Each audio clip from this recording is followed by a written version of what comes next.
श्रद्धा, विश्वास और भगवान की भक्ति। जब एक भक्त बोल बम का उद्घोष करता है तो वो सिर्फ आवाज नहीं होती, उसमें होती है आत्मा की पुकार। लेकिन झारखंड के देवघर में सोमवार की रात आस्था की यात्रा लहूलुहान हो गई। बाबा बैद्यनाथ धाम जा रहे कांवड़ियों से भरी एक बस और सामने से आ रहा एक ट्रक, एक टक्कर और 18 जिंदगियां उसी पल हमेशा के लिए शांत हो गईं। देवघर बासुकीनाथ रोड का जमुनिया चौक, जहां भक्त हर हर महादेव के जयकारों के साथ अपनी मंजिल की ओर बढ़ रहे थे, वहीं अचानक एक तेज रफ्तार ट्रक ने कांवड़ियों की बस को टक्कर मार दी।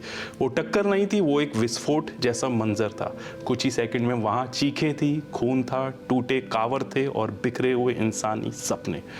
उस बस में कौन थे? कोई पहली बार बाबा के दर्शन को जा रहा था, कोई अपने बेटे की मनोकामना लेकर, किसी ने व्रत रखा था, किसी ने पैदल मीलों चलकर ये जल उठाया था।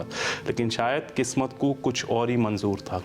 18 लोगों की मौत की पुष्टि देवघर के सांसद निशिकांत दुबे ने एक्स पर की है। उन्होंने लिखा, मेरे देवघर में कांवर यात्रा के दौरान एक दर्दनाक हादसा हुआ है। 18 श्रद्धालुओं की मौत हो गई। बाबा बैद्यनाथ उनके परिवारों को ये दुख सहने की शक्ति दे। लेकिन सवाल सिर्फ संवेदना का नहीं है, सवाल जवाबदेही का भी है।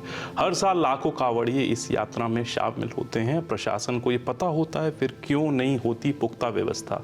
क्यों नहीं होती ट्रैफिक की ठोस प्लानिंग? क्यों एक भक्त को भगवान के दर पर पहुंचने से पहले मौत मिल जाती है? हादसे के बाद जिला प्रशासन, एम्बुलेंस, एनडीआरएफ और पुलिस की टीमें मौके पर पहुंची। घायलों को पास के अस्पताल में भर्ती किया गया। सूचना आई वो सुबह 5:30 बजे के आसपास आई है। देवघर से दर्शन करके जा रहे थे श्रद्धालु बासुकीनाथ की ओर नजदीहा वाले रूट में। जो खबर आई है, ड्राइवर को झपकी लगी, नींद लगी, थका हुआ होगा, तो बस जो थी 32 सीटर बस थी, वो जाके टकराई। एक सामने पड़ी ट्रक थी जिसमें 1-2 सिलेंडर थे, लेकिन उससे कुछ हुआ नहीं।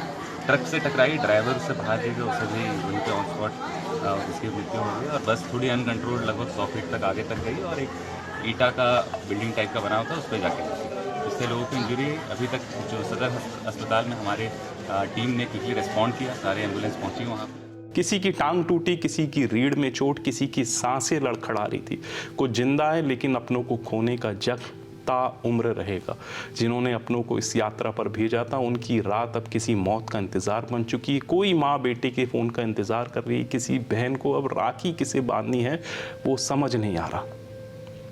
एक श्रद्धालु ने बताया कि बस में सभी लोग बाबा धाम जल चढ़ाने जा रहे थे। बस तेज थी, लेकिन ड्राइवर संभाल रहा था। अचानक ट्रक सामने से आ गया। फिर जो हुआ वो सोचकर भी रूह कांप जाती है।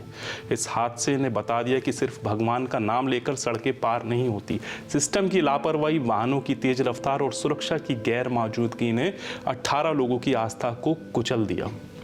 ये कोई पहली बार नहीं, हर साल कांवड़ यात्रा के दौरान हादसे होते हैं, लेकिन कोई सबक नहीं लिया जाता। श्रद्धालु की जिंदगी क्या इतनी सस्ती हो गई है कि कुछ खबरें चले, कुछ ट्वीट हो और फिर सब शांत? कांवड़ यात्रा सिर्फ एक धार्मिक रस्म नहीं, ये करोड़ों लोगों की भावना है। लेकिन जब ये आस्था प्रशासनिक लापरवाही से टकरा जाए तो नतीजा सिर्फ मौत होती है। और सवाल सिर्फ यही बचता है, अगला कौन?